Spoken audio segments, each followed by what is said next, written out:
กาทศรสแม้รายละเอียดบางส่วนจะแตกต่างกันตามท้องถิ่นแต่เรื่องราวหลักไปที่ทิศทางเดียวกันก็คือท่านเป็นพระผู้ทรงศีลและก็เปี่ยมด้วยเมตตาบ้านเกิดของหลวงปู่ทวดอยู่ที่อำเภอสถิงพระจังหวัดสงขลาเติบโตขึ้นก็ได้บวชเรียนและเดินทางไปพระนครศรีอยุธยาท่านอายุราว80 ปีได้เดินทางกลับมายังบ้านเกิดและจำพรรษาอยู่ที่วัดพระโค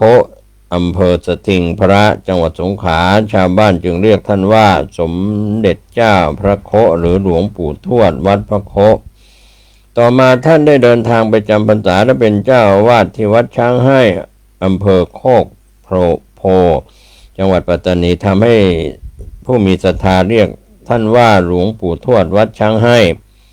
โดยสรุปแล้วหลวงปู่ทวดวัดพระโค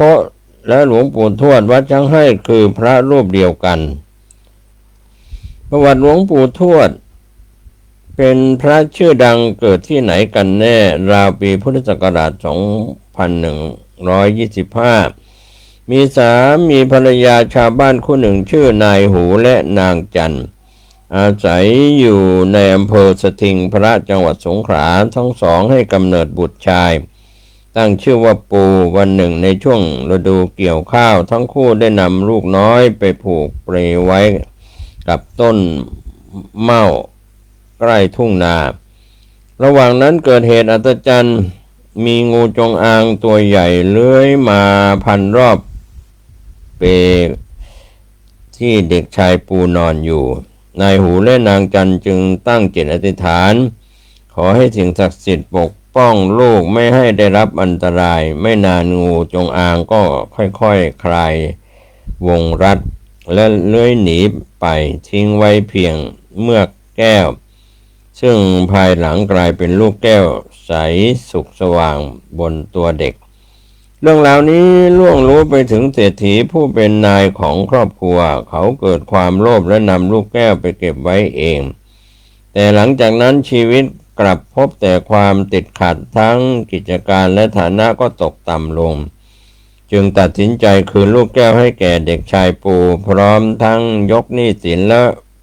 ปลดปล่อยนายหูและนางจันให้พ้นจากความเป็นทาสเมื่อเติบโตถึงวัย7 ขวบเด็กชายปูได้รับการส่งไปเรียนหนังสือกับพระอาจารย์ที่วัดและต่อมาก็ได้บรรพชาเป็นสามเณรเพื่อศึกษาพระธรรมท่านได้ศึกษาธรรมะที่วัดดีหลวงและวัดศรีย้าง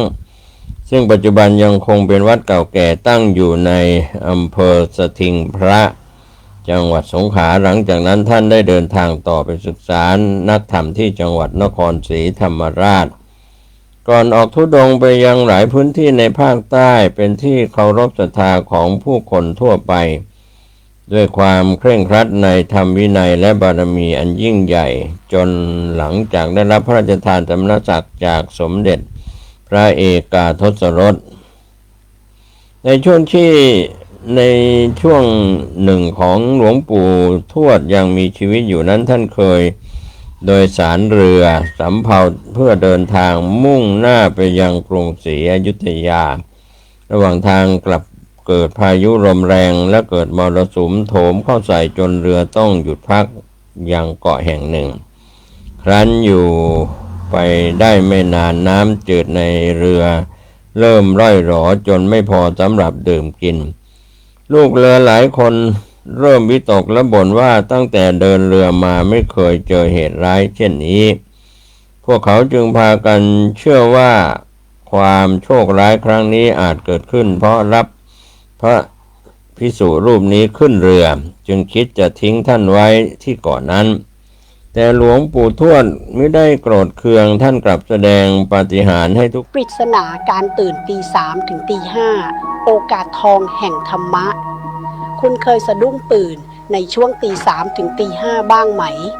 หลายคนคิดว่าเป็นเรื่องบังเอิญหรือเพราะร่างกายผิดปกติแต่แท้จริงนี่คือเสียงเรียกจากธรรมะและเป็นช่วงเวลาทองที่ไม่ควรพลาดพระพุทธเจ้าทรงใช้ยามเช้ามืดเพื่อเดินจงกรมภาวนาและตรวจดูสัตว์โลกเพราะเวลานี้จิตละเอียดและสงบที่สุด เทวดาและพรหมยังอนุโมทนาบุญทำให้การภาวนาได้ผลเร็วกว่าปกติ หลวงพ่อฤาษีลิงดำอธิบายว่าการตื่นขึ้นในเวลานี้มาจาก3เหตุผล 1. บุญเก่าในอดีตชาติปลุกเรา 2. เจ้ากรรมในเวรมาขอส่วนบุญ 3. เทวดาผู้คุ้มครองช่วยปลุกแม้แต่วิทยาศาสตร์ก็สอดคล้องเวลานี้ปอดทำงานดีที่สุดขึ้นสมองเข้าสมาธิฮอร์โมนสงบและสิ่งแวดล้อมเงียบสงัดเหมาะที่สุดสำหรับการเจริญสติและการ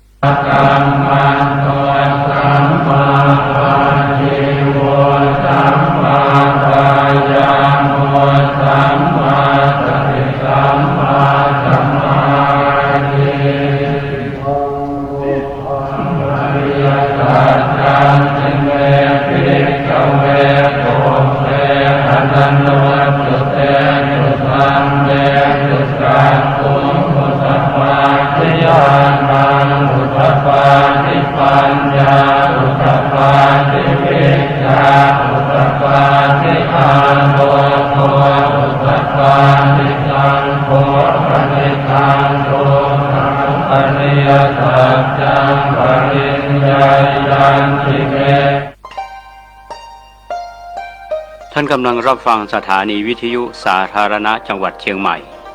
คลื่นพัฒนาคุณภาพชีวิต FM 92.25 เมกะเฮิรตซ์บริหารและจัดการโดยวัดป่าแดงมหาวิหารส่งกระจายเสียงจากเลขที่ 71 หมู่ที่ 14 บ้านใหม่หลังมอตำบลสุเทพอำเภอเมืองจังหวัดเชียงใหม่รหัสไปรษณีย์50200หมายเลขโทรศัพท์0818815690 0520000636-7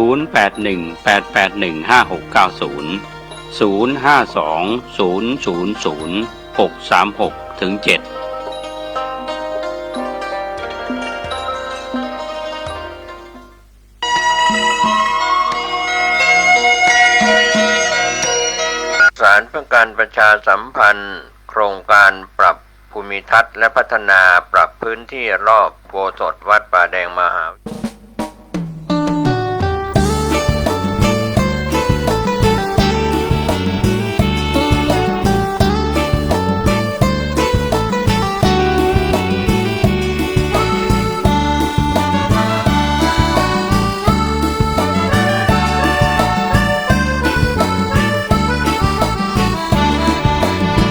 พุทธมามกะ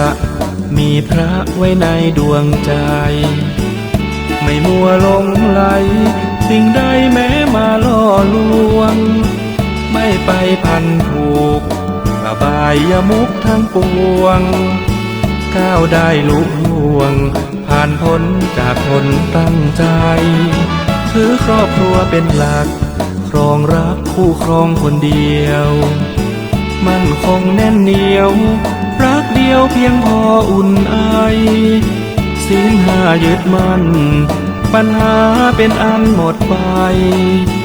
ผุดผ่องสดใสไม่ไปเบียดเบียนผู้คนทำมาหากินทรัพย์สินประหยัดอดออมหวังวันที่พร้อมสร้างวันที่ไม่ขัดสนไม่หวังโชคช่วยเรื่องหวยจะรวยหรือจนสู้และอดทนแบบประชาชนคนดีพุทธมามกะมีพระชี้นำทางเดินอุปสรรคเผชิญสมาธิใจเกิดมีทำบุญตักบาตรไหว้พระจิตใจสุขีอิ่มเอมหรือดีเรานี้พุทธมามกะ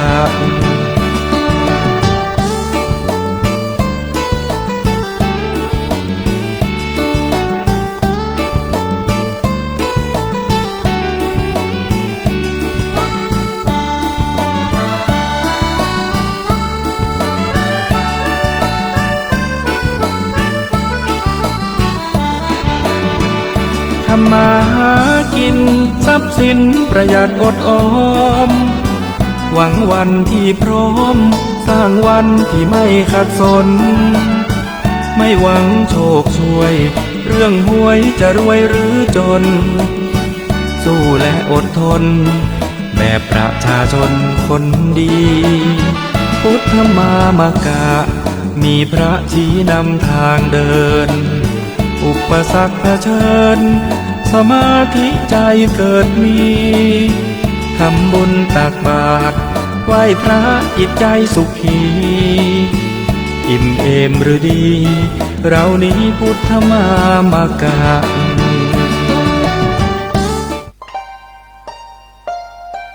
ท่านกำลังรับฟังสถานีวิทยุสาธารณะจังหวัดเชียงใหม่คลื่นพัฒนาคุณภาพชีวิต FM 92.25 เมกะเฮิรตซ์บริหารและจัดการโดยวัดป่าแดงมหาวิหารทรงกระจายเสียงจากเลขที่ 71 หมู่ที่ 14 บ้านใหม่หลังมอ ตำบลสุเทพอำเภอเมืองจังหวัดเชียงใหม่ รหัสไปรษณีย์ 50200 หมายเลขโทรศัพท์ 0818815690 052000636-7สารเพื่อการประชาสัมพันธ์โครงการปรับภูมิทัศน์และพัฒนาปรับพื้นที่รอบโบสถ์วัดป่าแดงมหาวิหารมติคณะกรรมการบริหารวัดป่าแดงมหาวิหารครั้งที่ 4/2567 ได้เห็นชอบและอนุมัติให้ดำเนินโครงการใช้เงินบริจาคและเงินสะสมของวัดเพื่อพัฒนาปรับพื้นที่ของวัดป่าแดงมหาวิหารจึงขอเชิญชวนผู้มีจิตศรัทธาร่วมพัฒนาเพื่อถวายเป็นพระราชกุศลถวายพระเจ้าสามฝั่งแกนและพระเทวีพระเจ้าติโลกราชพระเมืองแก้วและอดีตเจ้าอาวาสวัดป่าแดงมหาวิหารมีพระญาณคัมภีร์พระมหาสวามีโพธินันทะครูบาเจ้าศรีวิชัยพระอธิการอินแก้วอรินทโรครูบาอ่องขอเชิญชวนผู้มีจิตศรัทธามีเจตนาร่วมในข่าวครั้งนี้โอนเงินผ่านธนาคารกรุงไทยสาขาสุเทพชื่อบัญชีวัดป่าแดงมหาวิหารเลขที่บัญชี 521064750 สอบถามรายละเอียดเพื่อร่วมทำบุญได้ที่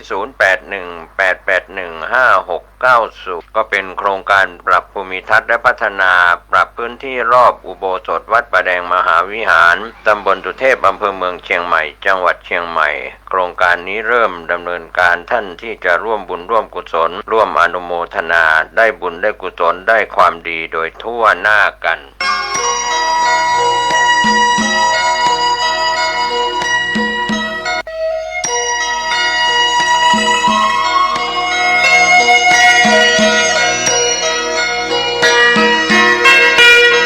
ข่าวสารเพื่อการประชาสัมพันธ์ขอเชิญชวนศรัทธานักศีลนักบุญทั้งหลายร่วมในพิธีบำเพ็ญบุญวันกตัญญูพระครูวิมลวรเวทหลวงพ่อบุญมีครบ33ปีแห่งการมรณภาพและอายุครบชาตการ120ปีจัดงานตรงกับวันเสาร์ที่7มีนาคมพุทธศักราช2569เวลา 9:30 นาทีณวัดท่าสตอยสีสร้อยทรายมูลตำบลวัดเกตอำเภอเมืองเชียงใหม่จังหวัดเชียงใหม่มีกำหนดการดังนี้7มีนาคม 9:30 นาทีอาราธนาพระสงฆ์สวดพระพุทธมนต์มอบทุนการศึกษาให้แก่มหาวิทยาลัยมจรมมรถวายกับพระภิกษุ ท่านกำลังรับฟังสถานีวิทยุสาธารณะจังหวัดเชียงใหม่คลื่นพัฒนาคุณภาพชีวิต FM 92.25 เมกะเฮิรตซ์บริหารและจัดการโดยวัดป่าแดงมหาวิหารทรงกระจายเสียงจากเลขที่ 71 หมู่ที่ 14 บ้านใหม่หลังมอ ตำบลสุเทพอำเภอเมืองจังหวัดเชียงใหม่ รหัสไปรษณีย์ 50200 หมายเลขโทรศัพท์ 0818815690 052000636-7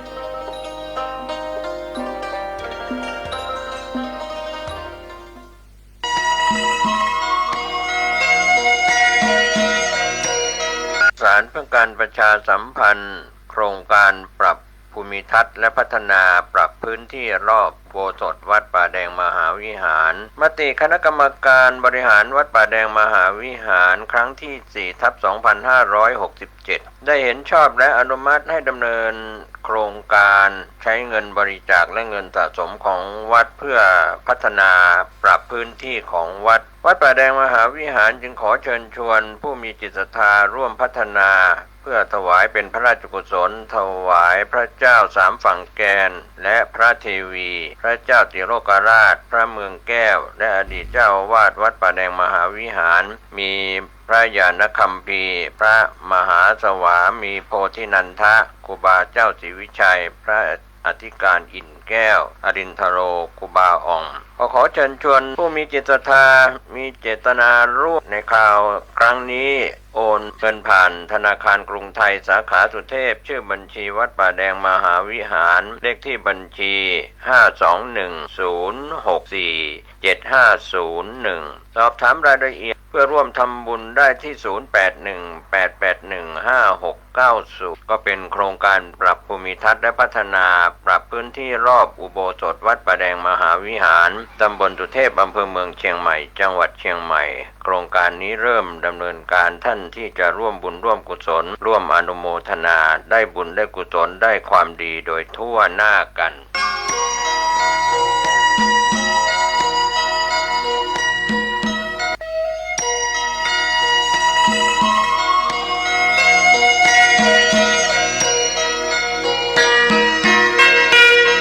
ข่าวสารเพื่อการประชาสัมพันธ์ขอเชิญชวนศรัทธานักศีลนักบุญทั้งหลายร่วมในพิธีบำเพ็ญบุญวันกตัญญูพระครูวิมลวรเวทหลวงพ่อบุญมีครบ33 ปีแห่งการมรณภาพและอายุครบชาตการ120 ปีจัดงานตรงกับวันเสาร์ที่ 7 มีนาคม พุทธศักราช 2569 เวลา 9:30 นาทีณ วัดท่าสตอยศรีสร้อยทรายมูลตำบลวัดเกตอำเภอเมืองเชียงใหม่จังหวัดเชียงใหม่มีกำหนดการดังนี้ 7 มีนาคม 9:30 นาทีอาราธนาพระสงฆ์สวดพระพุทธมนต์มอบทุนการศึกษาให้แก่มหาวิทยาลัยมจร.มมร.ถวายกับพระภิกษุสามเณรวัดท่าสตอยผู้สอบปรริญญาธรรมนักธรรมได้โรงเรียนในสังกัดสำนักการศึกษาเทศบาลนครเชียงใหม่11โรงเรียนทบทุนโรงพยาบาลสงฆ์มหาราชนครเชียงใหม่สมทบทุนมูลนิธิเด็กกำพร้าบ้านกิ่งแก้วเชียงใหม่โรงเรียนสอนคนตาบอดภาคเหนือโรงเรียนกาวิระอนุกุลเด็กบกพร่องทางสติปัญญาโรงเรียนโสตศึกษาอนุสารสุนทรคนหูหนวกสภานักธรรมจังหวัดเชียงใหม่พุทธสมาคมจังหวัดเชียงใหม่ยุวพุทธิกาสมาคมเชียงใหม่กลุ่มหนุ่มสาวจังหวัดเชียงใหม่กลุ่มหนุ่มสาววัดท่าสตอยจังหวัดเชียงใหม่ทอดถวายผ้าบางสกุลถวายเครื่องไทยทานจตุปัจจัยไทยทานแด่พระสงฆ์อนุโมทนาเวลา 11:20 นาทีถวายภัตตาหารเพลแด่พระสงฆ์สามเณร 12 นาฬิกาเชิญท่านผู้ร่วมงานรับประทานอาหารท่านสามารถติดต่อสอบถามและร่วมทำบุญได้ที่พระอาจารย์พระมหาเกษมเขมาพินันโทเจ้าวาดวัดท่าสตอย 0810249817 ก็เป็นส่วนที่ท่านจะได้สอบถามและร่วมทำบุญเป็นเจ้าภาพขอเชิญท่านร่วมงานวันกตัญญูของวัดท่าสตอยโดยพร้อมเพรียงกัน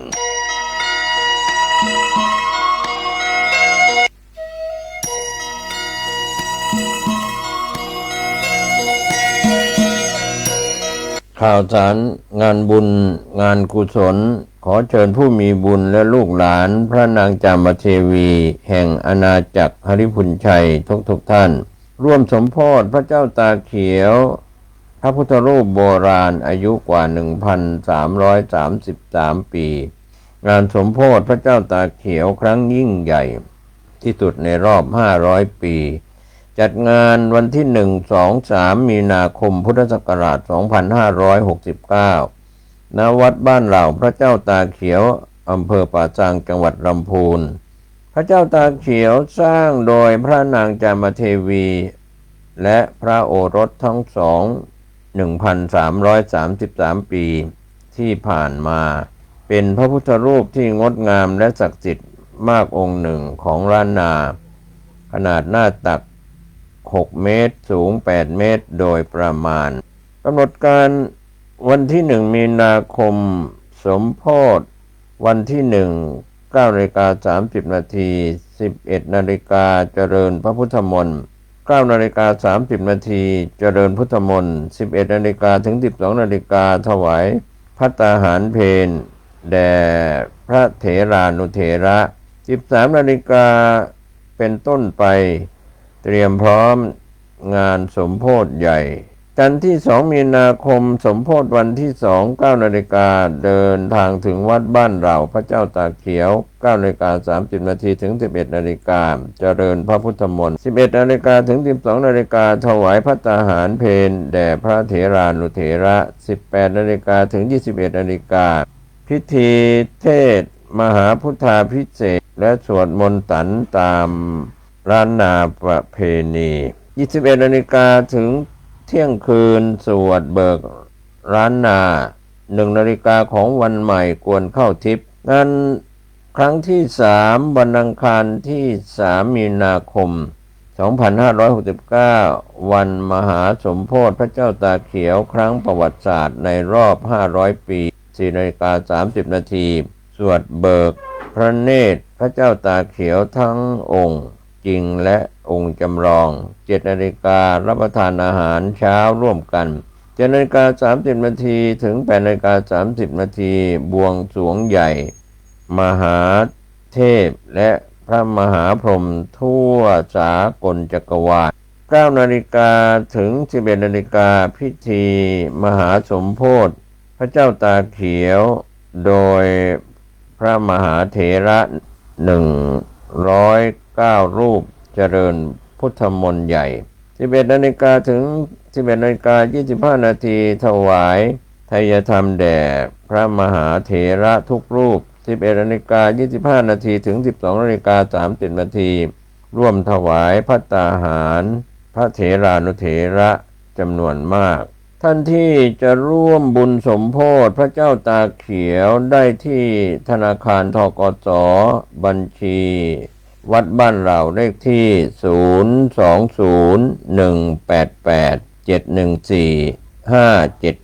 020-188-714-571 หรือสอบถามรายละเอียดเพิ่มเติม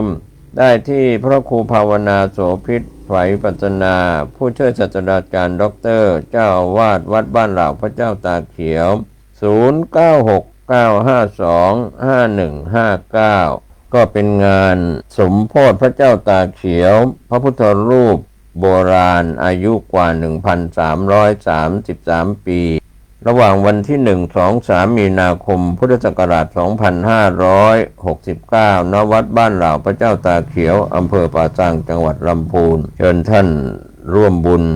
ร่วมอนุโมทนาในงานครั้งยิ่งใหญ่ครั้งนี้ได้บุญได้กุศลได้ความดีโดยทั่วหน้ากัน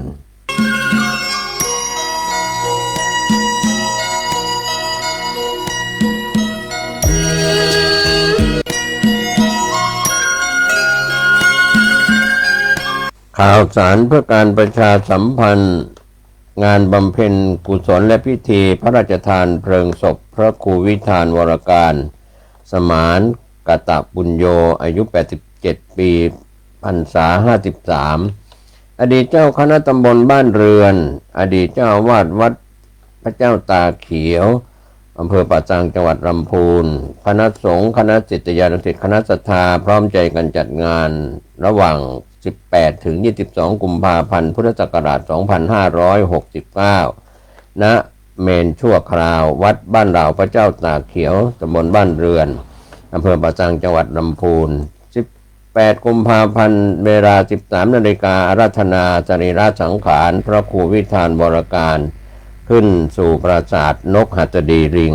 มีพระธรรมเทศนา1 กันสวดพระอภิธรรม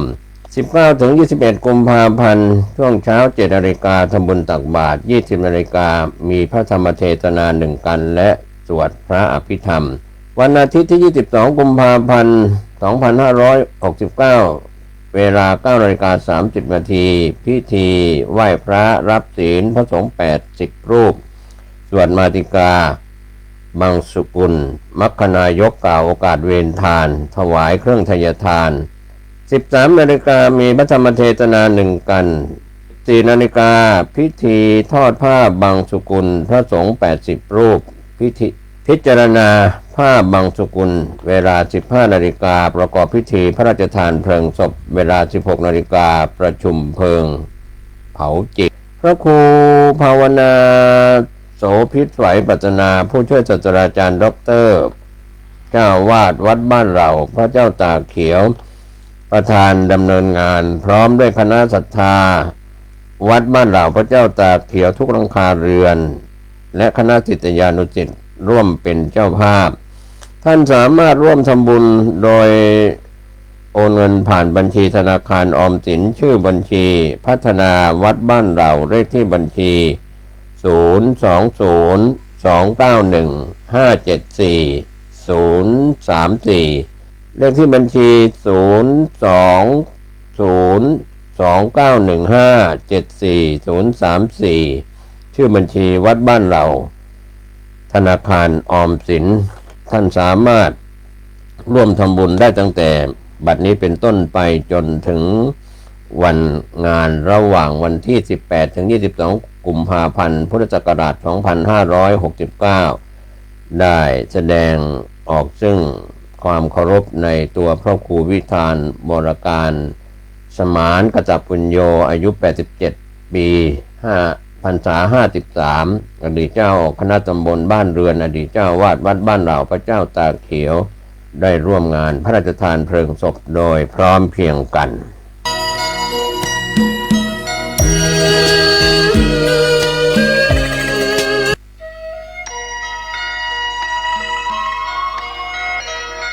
ข่าวสารเพื่อการประชาสัมพันธ์ขอเชิญชวนนักศีลนักบุญในคราวครั้งนี้นำปัจจัยบูรณวิหารเสาหน้าซุ้มประตูหน้าต่างทาสีรอบอาคารรูปปั้นพญานาคให้แล้วเสร็จต่อไปปัจจุบันมี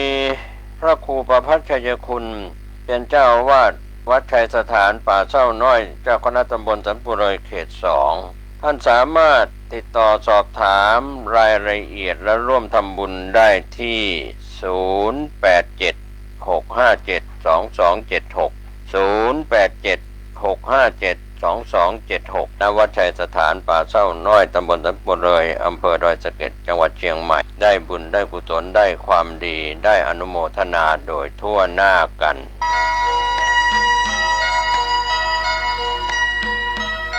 สวัสดีครับท่านผู้ฟังที่เคารพวันนี้มีข้อคิดเตือนจิตเตือนใจเรื่องของชาวเชียงใหม่และผู้ที่มาอาศัยอยู่ในจังหวัดเชียงใหม่ผมเกษตรเพชรสำริดบรรณาธิการข่าวก้าวหน้านิวข่าวชาวบ้านขอนำเสนอมีสาระที่เป็นแง่คิดมุมมองวิพากษ์วิจารณ์แล้วก็มองเข้ามาสู่รากเหง้าของคนเชียงใหม่และผู้ที่มาอาศัยอยู่ในจังหวัดเชียงใหม่เชียงใหม่อนาคตจะเป็นมณฑลหนึ่งของจีนหรือไม่ทุนเทาแทรกซึมแล้วยึดครองเงียบๆจากชายแดนของประเทศถึงนิมมานเหมินระบบทุนจีนเทากำลังกินเมืองเชียงใหม่เคยเป็นเมืองที่คนไทยภูมิใจเมืองภูเขาเมืองวัฒนธรรมเมืองท่องเที่ยวเมืองที่ควรจะโตไปพร้อมกับผู้คนโตแบบมีรากเหง้าโตแบบยั่งยืนมีศักยภาพสูงเหล่านี้เป็นส่วนของเมืองเชียงใหม่แต่วันนี้เชียงใหม่กำลังถูกเปลี่ยนสถานะแบบเงียบๆจากเมืองท่องเที่ยวกลายเป็นพื้นที่ยุทธศาสตร์ของทุนจีนเทาไม่ใช่เพราะมีคนจีนมาเยอะไม่ใช่เพราะร้านอาหารจีนเปิดเพิ่มไม่ใช่เพราะนักลงทุนต่างชาติซื้อคอนโดแต่เพราะเชียงใหม่กำลังถูกใช้เป็น3อย่างพร้อมกันคือประตูชายแดนฐานอาชญากรรมและพื้นที่ฟอกเงินและก็ฟอกตัวและสิ่งที่น่ากลัวที่สุดคือมันไม่ได้เกิดจากความเก่งของอาชญากรฝ่ายเดียวมันเกิดจาก คนในระบบที่เปิดทางให้ชายแดนไม่ใช่เส้นแบ่งประเทศอีกต่อไป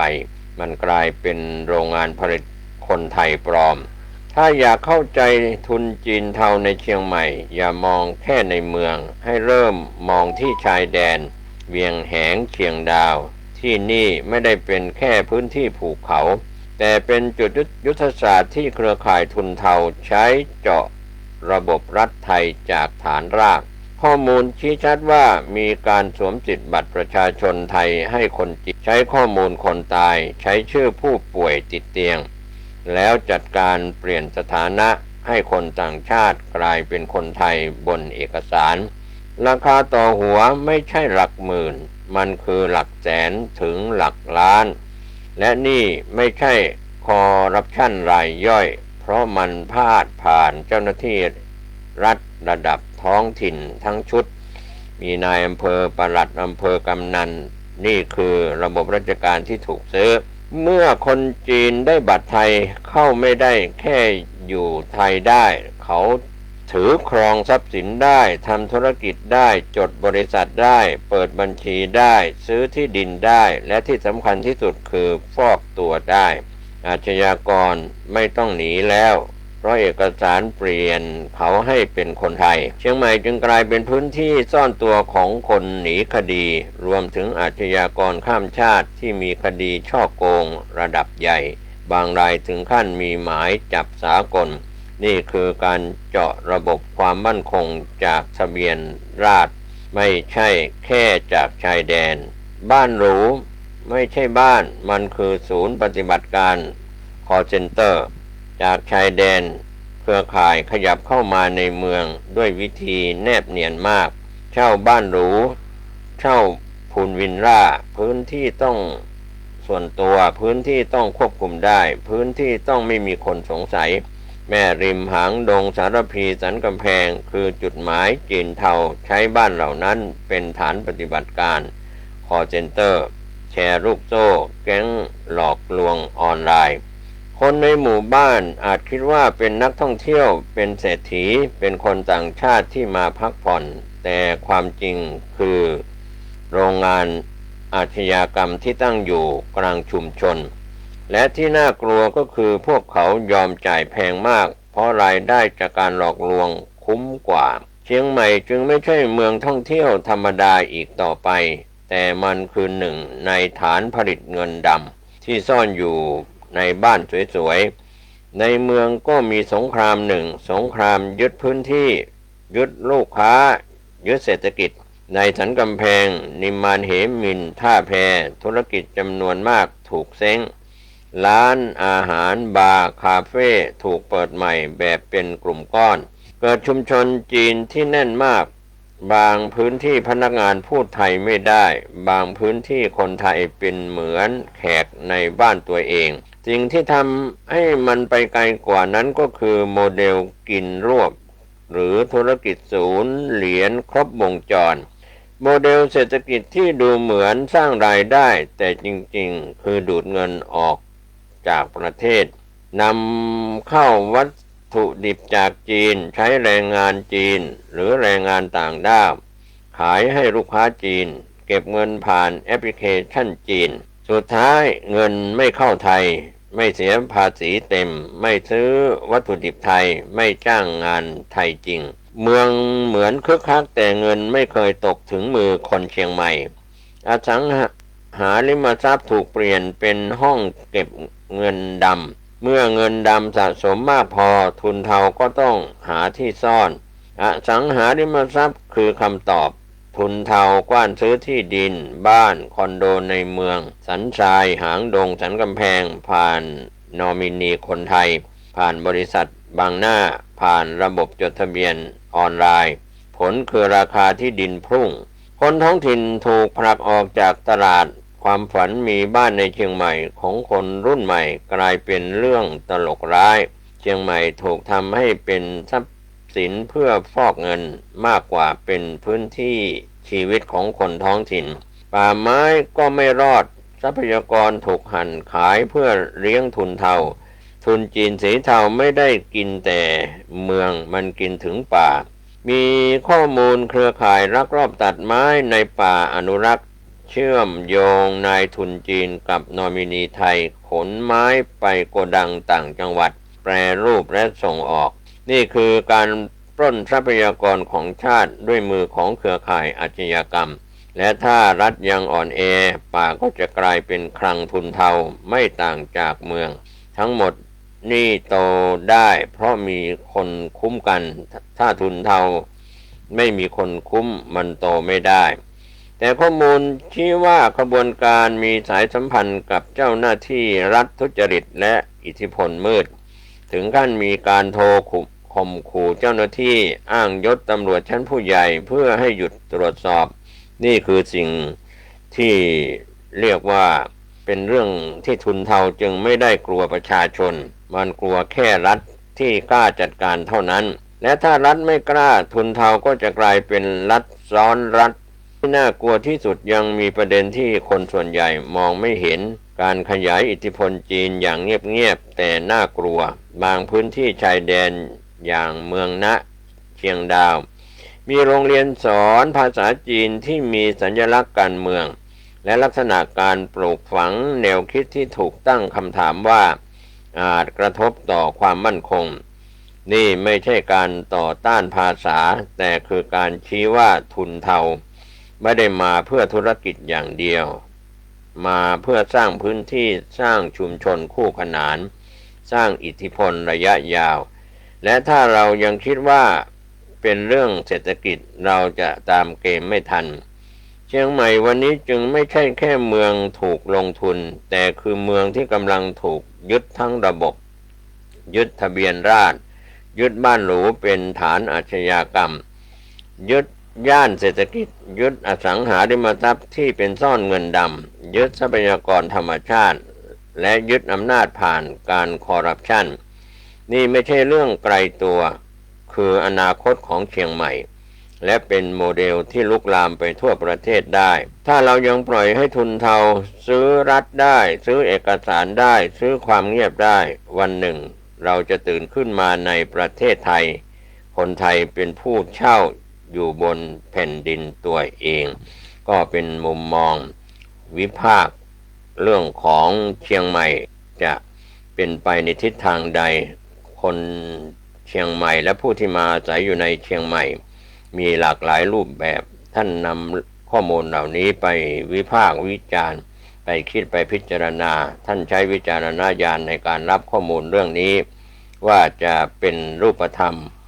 ไปในทางเสื่อมเสียมากขึ้นในเชียงใหม่หรือจะเจริญขึ้นอย่างไรท่านไปทบทวนในฐานะเป็นคนเชียงใหม่หรือผู้มาอาศัยอยู่ในจังหวัดเชียงใหม่โชคดีกับการมาอาศัยอยู่เมืองเชียงใหม่เป็นแดนพุทธศาสนาสวัสดีครับสวัสดีครับท่านผู้ฟังที่เคารพวันนี้ผมเกษตรเพชรสำริดบรรณาธิการข่าวก้าวหน้านิวกับการทำหน้าที่รายงานข่าวที่เกี่ยวข้องกับพุทธมณฑลจังหวัดเชียงใหม่ปัจจุบันพุทธมณฑลจังหวัดเชียงใหม่ตั้งอยู่บนที่ดินราชพัสดุ190 ไร่ณบ้านโทกเสือตำบลดอยหล่ออำเภอดอยหล่อจังหวัดเชียงใหม่ก่อตั้งขึ้นตามดำริของพระเดชพระคุณพระเทพมังคลาจารย์เจ้าคณะจังหวัดเชียงใหม่วัดท่าตอนพระรามหลวงพร้อมคณะสงฆ์จังหวัดเชียงใหม่ทุกอำเภอทุกตำบลทุกหมู่บ้านพร้อมด้วยส่วนราชการและหน่วยงานต่างๆพร้อมเพรียงรวมไปถึงพี่น้องชาวพุทธโดยทั่วไปการก่อตั้งถือว่าเป็นศูนย์กลางการจัดกิจกรรมทางศาสนาแหล่งเรียนรู้และปฏิบัติธรรมของภาคเหนือตอนบนโดยมีการประชุมขับเคลื่อนโครงการในช่วงเดือนกันยายนพุทธศักราช 2566 ที่ผ่านมาประวัติความเป็นมาและความสำคัญที่ตั้งของพุทธมณฑลจังหวัดเชียงใหม่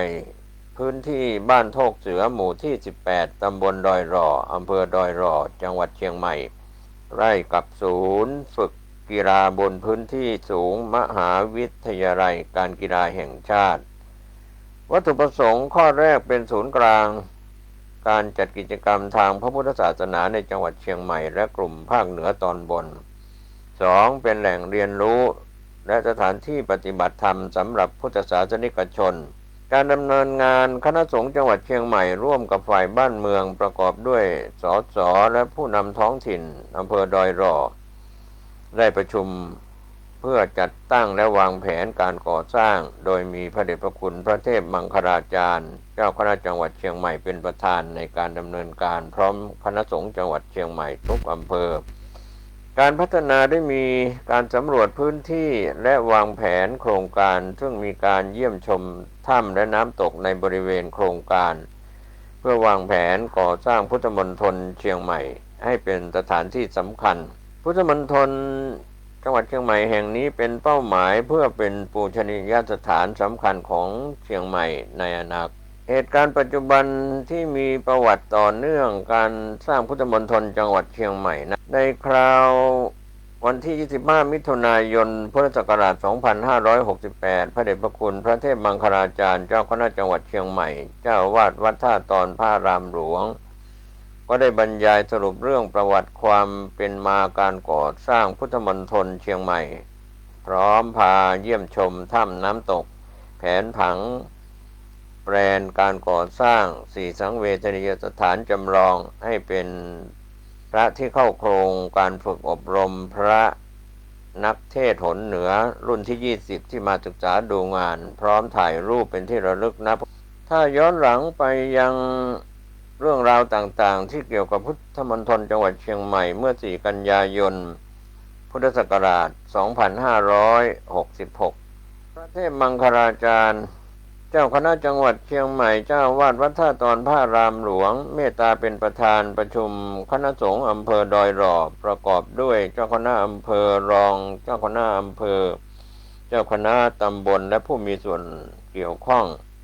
มีนายอำเภอดอยรอกำนันตำบลดอยรอนายกองค์การบริหารส่วนตำบลดอยรอและผู้ที่มีส่วนเกี่ยวข้องเพื่อชี้แจงเกี่ยวกับที่ดินราชพัสดุจำนวน190 ไร่2 งาน 29 ตารางวาซึ่งตั้งอยู่ในพื้นที่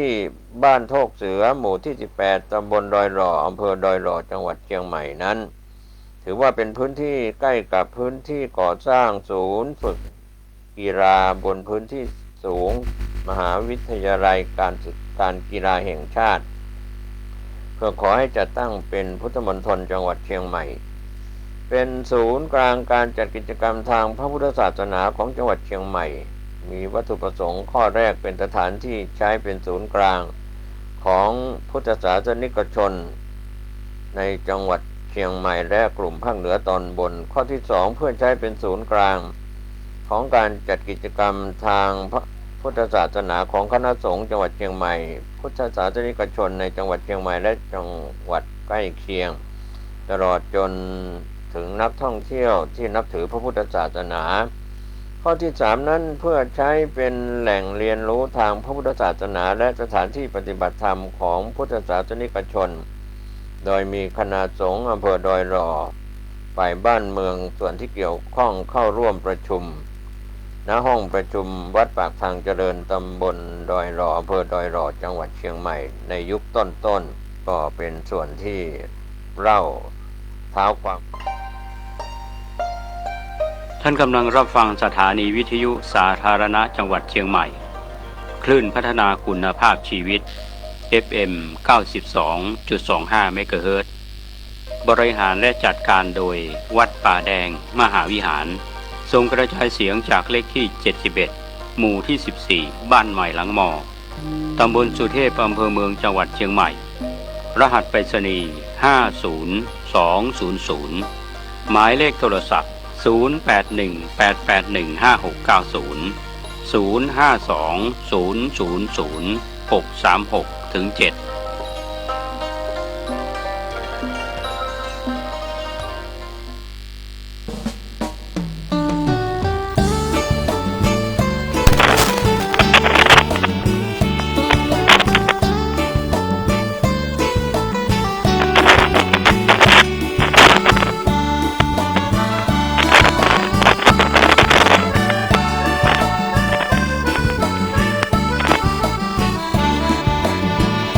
ธรร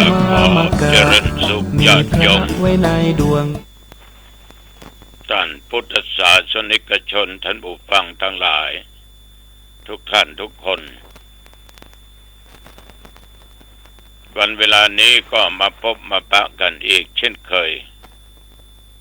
ในรายการปกิณกะแห่งธรรมะ ก็อาตมาภาพตุเจ้าวัดหนองตองห่างดงจังหวัดเชียงใหม่มาปะโยมเป็นประจำทุกวัน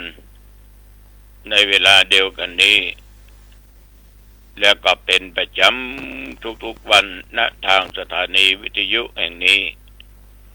ขอบใจต่อเจ้าหน้าที่ขอบใจต่อญาติต่อโยม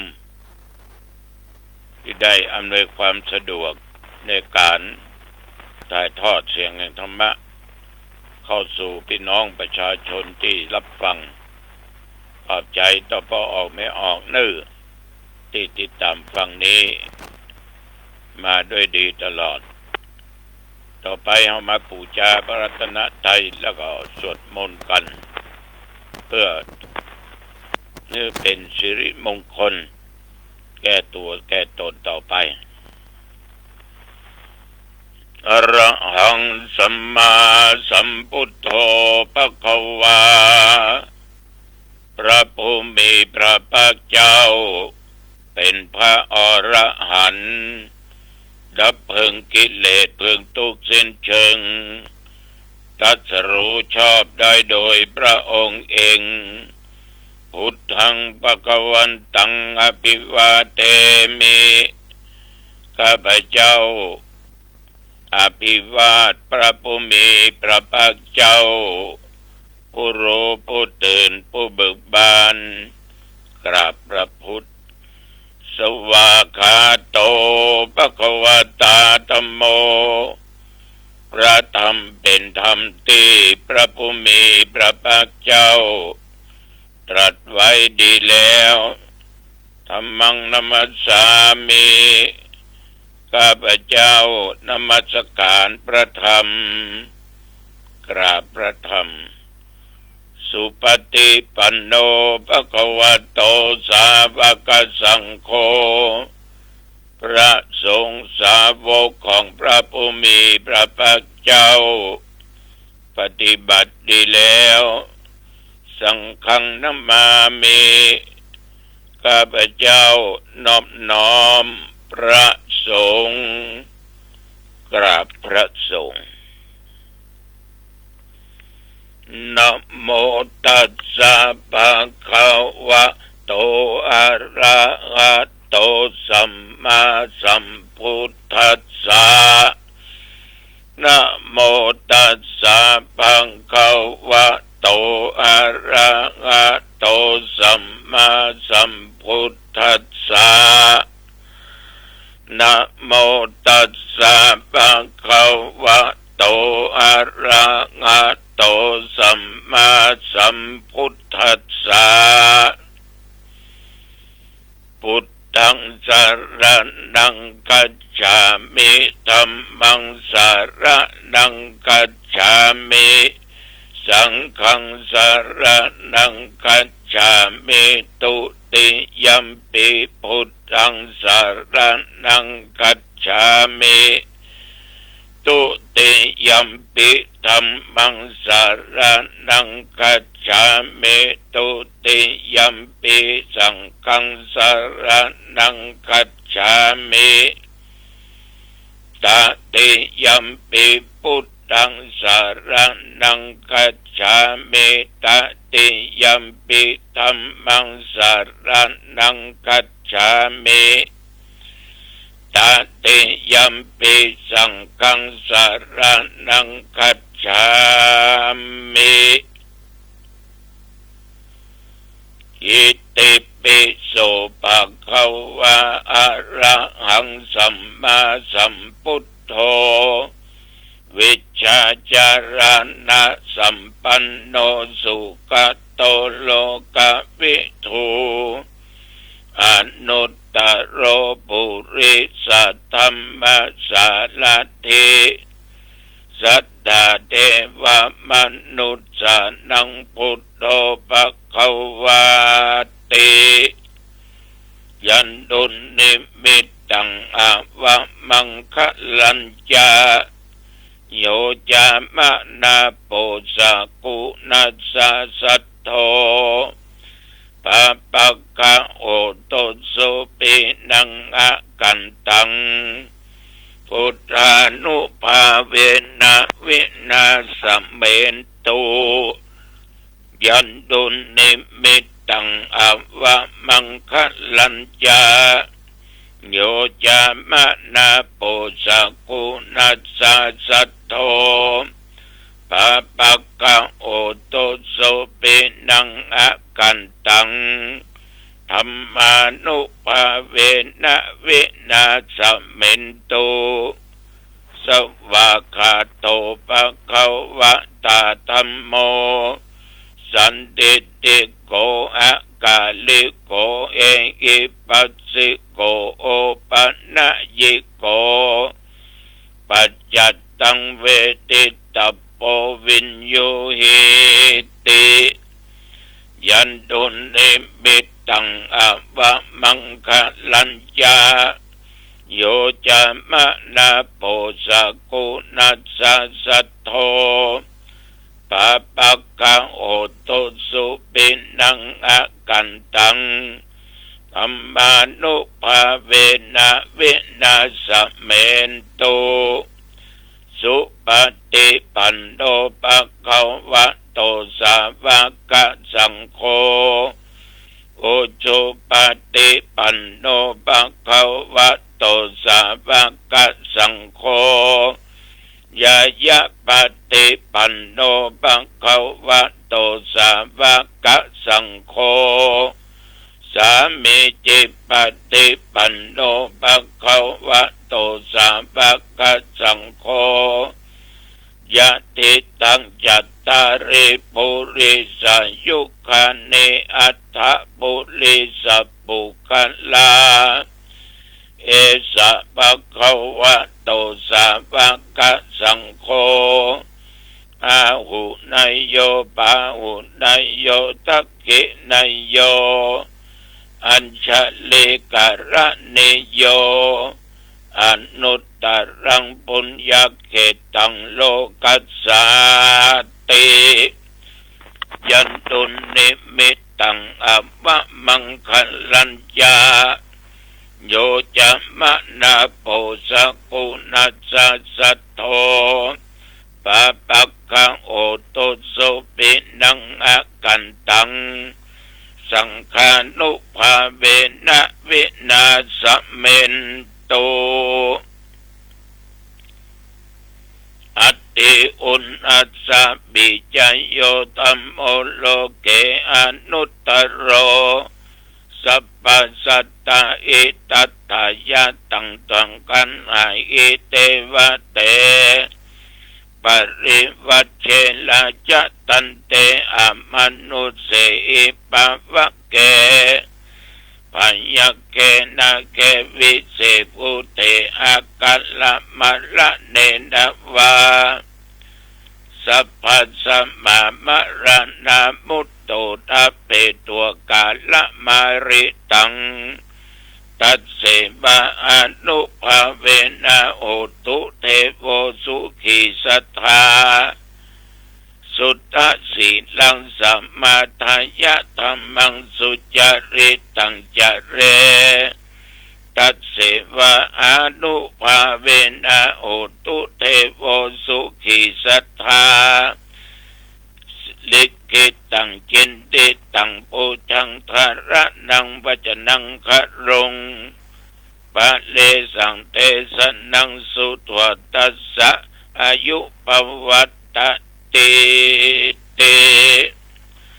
โคชังโคสติสังฆาโตธัมมานังวิจโยตถาวิริยัมปิติปัสสติ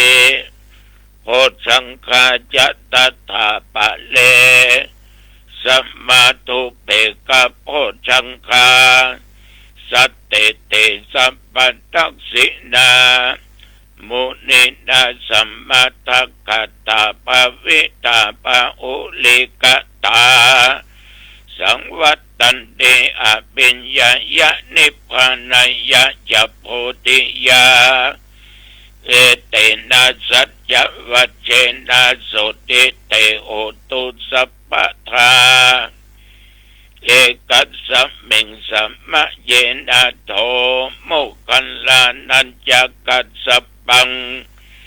หิลาเนตุกิเตติสวาโพชังเคสัตตะเทสัญเยเตจะตังอภินันติตวาโรกามุจจิงสุตังคะเนเอเตนะสัจจวัจเจนะโสติเตโอตุสัพพทาเอกทาธรรมราชาปิเขลันเยนะพิปิริโตจุนดาเตเรนะตัญเยวาภนาเปตวานะสัทธรังสัมโมติตวาจะอาปัฏฐาตัมมาพุทธสิทานะโส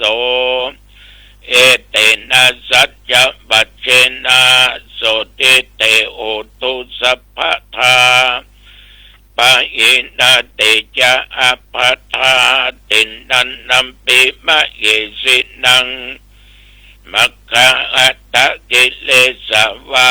ปัตตานุปติธัมมตังเอเตนะสัจจวัจเจนะโสติเตโอตุสัพพทาสักกัตตัวพุทธรัตนังโอสัตถังอุตตมังวรังยิตังเทวมนุสสนังพุทธเตเจนะโสตินานัสสันตุปัตตวาสัพเพทุกขาวุปัสสมเมนตุเตสักกัตตัวธัมมรัตนังโอสัตถังอุตตมังวรังปะลิลาอุปัสสมนังธัมมเตเจนะโสตินานัสสันตุปัตตวาสัพเพพญาวุปัสสมเมนตุเตสักกัตตัวสังฆรัตนังโอสัตถังอุตตมังวรังอาหุนายังปาหุนายังสังฆเตเชนะโสตินานัสสันตุปัตตวาสัพเพโรคาวุปัสสมเมนตุเตนักขัตตยักขภูตันังปะปะกังอนิวารณาปริตัสสานุภาเวนะอันตัวเตสังอุปัตถเวนักขัตตยักขภูตันังปะปะกังอนิวารณาปริตัสสานุภาเวนะอันตัวเตสังอุปัตถเวนักขัตตยักขภูตันังปะปะกังอนิวารณาปริตัสสานุภาเวนะอันตัวเตสังอุปัตถเวภวตุสัพพะมังคลังรักขันตุสัพพเทวตาสัพพะพุทธานุภาเวนะสัทธาโสติภวันตุเตภวตุสัพพะมังคลังรักขันตุสัพพเทวตาสัพพะธรรมานุภาเวนะสัทธาโสติภวันตุเตภวตุสัพพะมังคลังรักขันตุสัพพเทวตาสัพพะสังฆานุภาเวนะสัทธาโสติภวันตุเต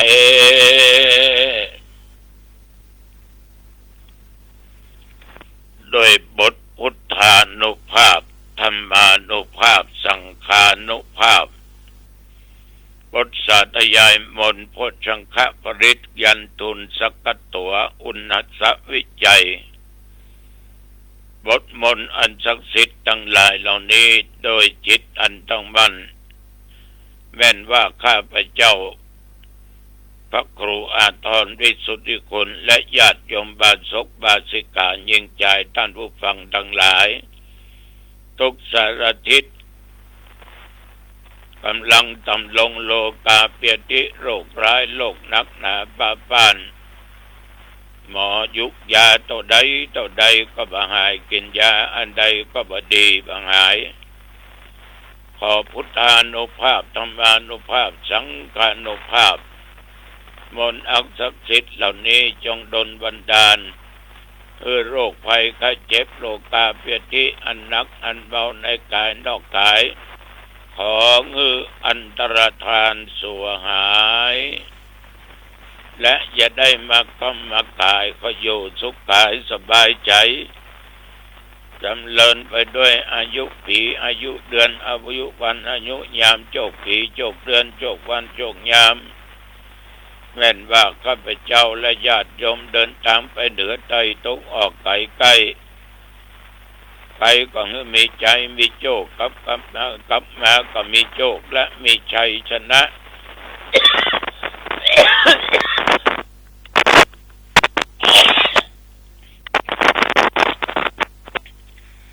เป็นคนที่มีสติและปัญญา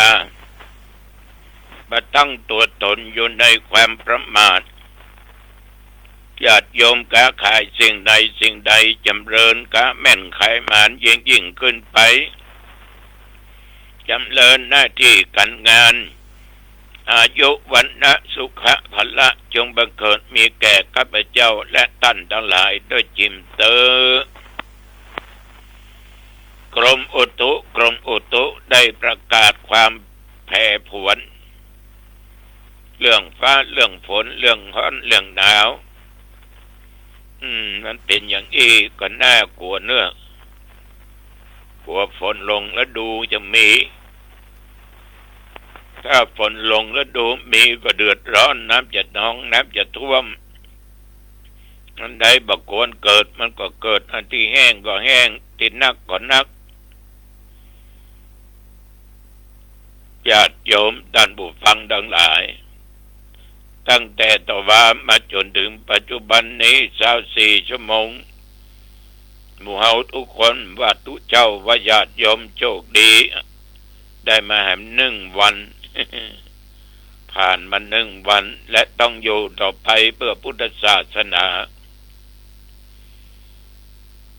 ญาติโยมท่านทั้งหลายตั้งแต่ตะวันมาจนถึงปัจจุบันนี้ตะวันกินก็ง่ายไปไหนฉันเพลเรียบร้อยแล้วก็ไปที่วัดโรงวัวตำบลแม่ค้าอำเภอสันป่าตองไปรดน้ำศพหลวงปู่ครูบาอุ่นเจ้าซึ่งพระครูบานั้นอายุได้97 ปีได้ละสังขารได้ตายไปที่หงยาแต่ว่าลูกศิษย์ลูกหานำสรีระร่างกายกลับมาสู่วัดสุวาแล้วก็รดน้ำศพหลวงแต่ว่ามีเจ้าคณะจังหวัดลำพูนรองจังหวัดลำพูนท่านเจ้าคุณสิงหวราจารย์วัดประสิงห์วรมหาวิหารพร้อมสาธุเจ้าหลายตนหลายองค์เจ้าคุณวัดพระนอนขอนทานก็มาก็ตานศักดิ์สิทธิ์ปุ่นน่ะทุกเจ้าหนองตองก็ไปแต่ว่ามีญาติมีโยมมีพระสงฆ์องค์เจ้ามากมายก่ายกองอาตมารดน้ำเรียบร้อยก็กลับวันนี้เวลาประมาณ8 โมงเมื่อคืนหรือว่า20 นาฬิกาพระกันเนอโยมเนอที่วัดโรงงัวแม่กานั่นเนาะงานศพครูบาเจ้าอุ่นอาตมาจะไปเทศนาธรรมคืนนี้เวลา20 นาฬิกาพรุ่งนี้พระกันที่บ้านหนองบัวเนาะอำเภอหางดงที่บ้านตงแพร่งนะ พระกันคนเฒ่าคนแก่เพิ่นได้จากโลกนี้ไปสู่โลกหน้าแต่ว่าก็มีญาติมีโยมมามาจ่าว่า คนเอาปีนี้แต่นักแตะนักว่าดูลุงไปที่งานศพของครูบาอุ่นทุกเจ้าทั้งหลายปีนี้นักแกเนอหลวงพ่อทุกเจ้าก็ตายนักศรัทธาก็ไปหลาย อันถึงเวลามันแล้วเนาะมันเป็นเรื่องธรรมชาติเป็นเรื่องของมนุษย์เป็นเรื่องของโลกเรื่องของภัยต่างๆอันบางคนมีก็มีบางคนเกิดก็เกิดฉะนั้นมันก็ตัวภัยตัวมันอย่าได้ประมาทในชีวิตเป็นเด็ดขาดญาติโยมท่านทั้งหลายเอาทุกคนเนี่ยจะต้องมาพิจารณาถึงขันธ์ห้าขันธ์ทั้งห้ารูปเวทนาสัญญาสังขารวิญญาณเอาก็ต้องมานึกอยู่เสมอว่าถ้ามันหยุดเดินบันไดก็เขาก็ตายเหมือนกันนะเหมือนกับเข็มนาฬิกาถ่านมันหมดมันก็หยุดถ้าเปลี่ยนถ่านใส่มันก็เดินอันนี้มันเปลี่ยนบันไดถ้ามันหยุดมันก็ไปนะพยายามซ่อมแซมมันละมันจะมีตึงทุกข์จะมีตึงสุขมีสปะสเปดบางครั้งก็เกิดอารมณ์ขึ้นมาเป็นสุขมีความสบายตึงกายตึงใจได้ยินญาติโยมบางคนบอกว่าโอ้สบายตัวลงบางนี้ บางคนก็ทุกแตะทุกว่าก็บ่นกันอยู่อย่างอี้บางคนก็เฉยๆเป็นย้ายพ่องพอออกไม่ออกก็เฉยๆหลวงพ่ออุเบกขาได้สาธุอนุโมทนาเพิ่นว่าสิ่งเหล่านี้มันเป็นเวทนาสุขทุกข์และบสุขบทุกข์นะทีนี้สัญญานั่นคือความจำได้จำรูปร่างลักษณะคนจำอันนั้นจำอันนี้จำเสื้อจำผ้าจำต้นไม้ต้นตอกจำได้สปะว่าอันนั้นชื่อนั้นอันนั้นชื่อนั้นอันนั้นเป็นไม้ชนิดนั้นจำคนนั้นอยู่ที่หั่นที่นี่นี่คือสัญญาแต่คนบางคนจำคนอื่นได้ประจำตัวเก่า ประจำตัวเองสอนตัวเองคือเป็นคนดีก็มาเนี้ยยังมาทำชั่วอยู่ต้องจำตัวเก่า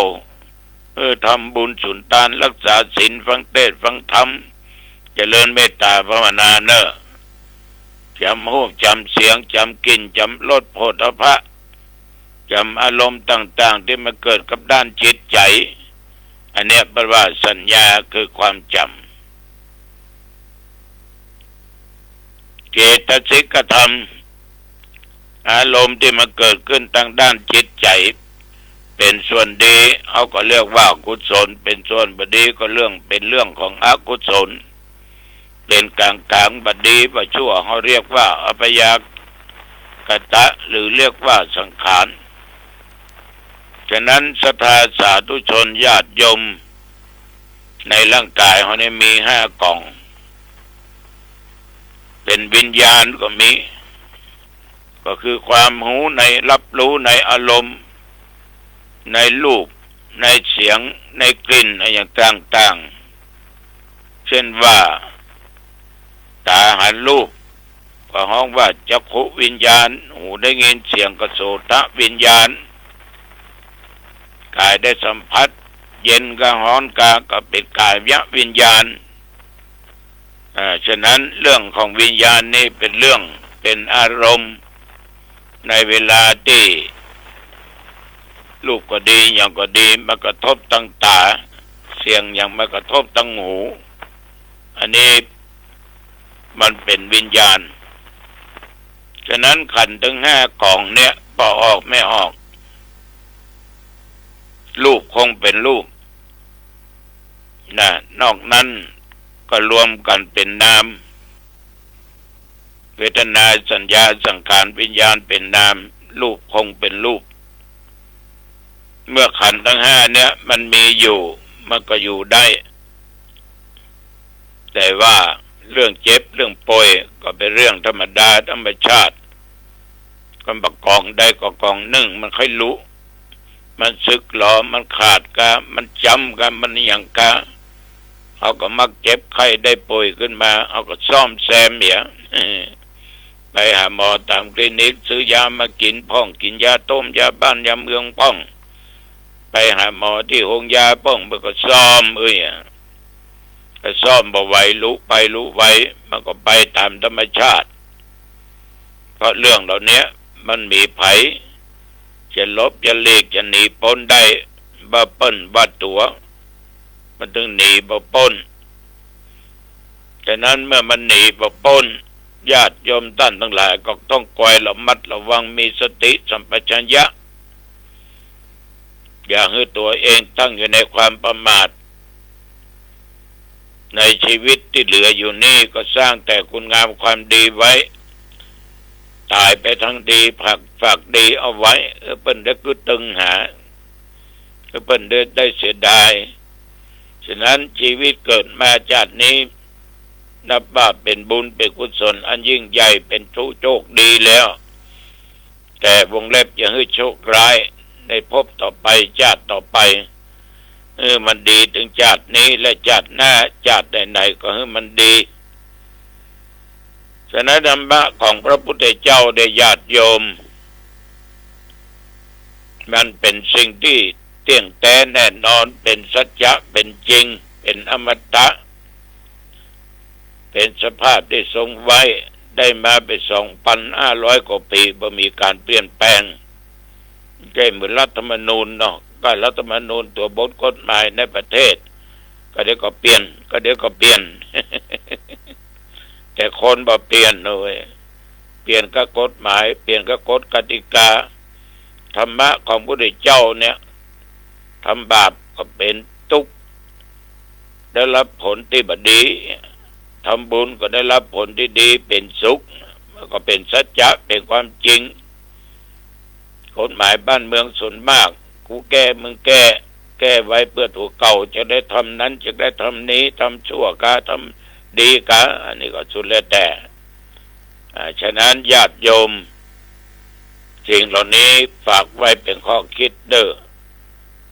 เอาละอาตมาภาพมองหันว่าเป็นเวลาที่พอสมควรอายุวันโนสุขังพลังพบกันใหม่โอกาสหน้าเจริญพร